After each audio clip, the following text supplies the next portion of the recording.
you're quoted in the Drudge Report saying, I had only a few minutes, I wanted to make appearance. Tell us about that meeting.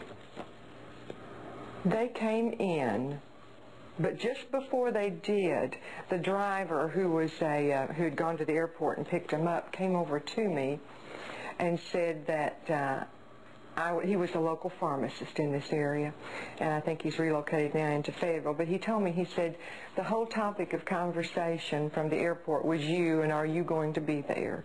And this is a friend of yours, the driver? Yes. And he told you He that? came over to me and said that, and I really didn't know what to think about that. The minute they came in the door, I'm standing over in the living room area, and I see them come through the kitchen area, and I see her going up to someone, and they're pointing at me. And I see him go the opposite direction. I assumed when they came in, if I was still there, that he might come up and say something. But she made her way just as quick as she could to me. And what happened? Well, I almost got nauseous when she came over to me. And she came over to me, took a hold of my hand, and said, I've heard so much about you, and I've been dying to meet you, or been wanting to meet you. I can't, it's just paraphrasing right now.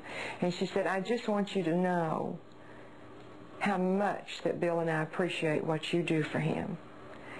And I said, well, thank you. And I started to turn and walk away. This woman, this little soft-spoken, pardon me for the phrase, dowdy woman, that seemed very unassertive, took a hold of my hand and squeezed it and said, do you understand everything that you do? I could have passed out at that moment, and I got my hand from hers and I left. How hard was she? She was really squeezing. Yes. She was just holding on to my hand. She didn't, because I had started to turn away from her, and she held on to my hand, and she said, do you understand everything that you do? I mean, cold chills went up my spine. That's the first time I became afraid of that woman. You interpret that to mean she knew about the incident? I certainly do. And thank you for keeping quiet.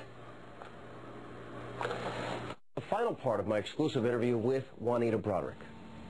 Is something motivating you? There's something you want to say? Why did you want to come out now? I think it's because they have turned a deaf ear, to my situation.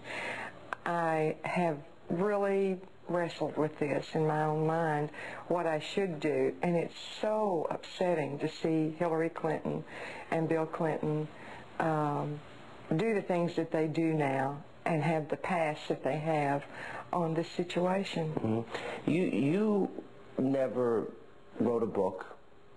You never sold your story. You've had a lot of offers? I've had a couple of offers as well. Mm-hmm. But you never did. Hillary, our book comes out, as you know, it's out this week. Yes. 1 million copies are in print. It's a pretty large first printing. We read $8 million she got for the deal. One of the things she says in this book is that Bill had lied to her up until 2 days before she gave her grand jury testimony. He gave the grand jury testimony. And she said he came to her that morning, admitted the Monica Lewinsky thing. Let me read you what she says. I could hardly breathe. I was gulping for air. I started crying and yelling. What do you mean? What are you saying? Why did you lie to me?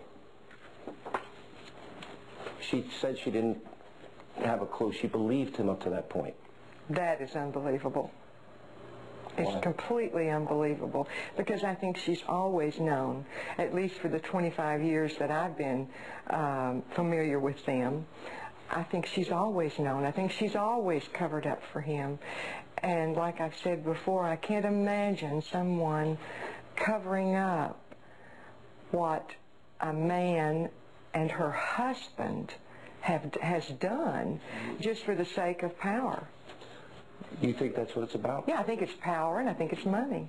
Let me say we did offer President Clinton, Senator Clinton, and their respective camps time to appear and respond tonight to the allegations. Neither party responded to our repeated offer.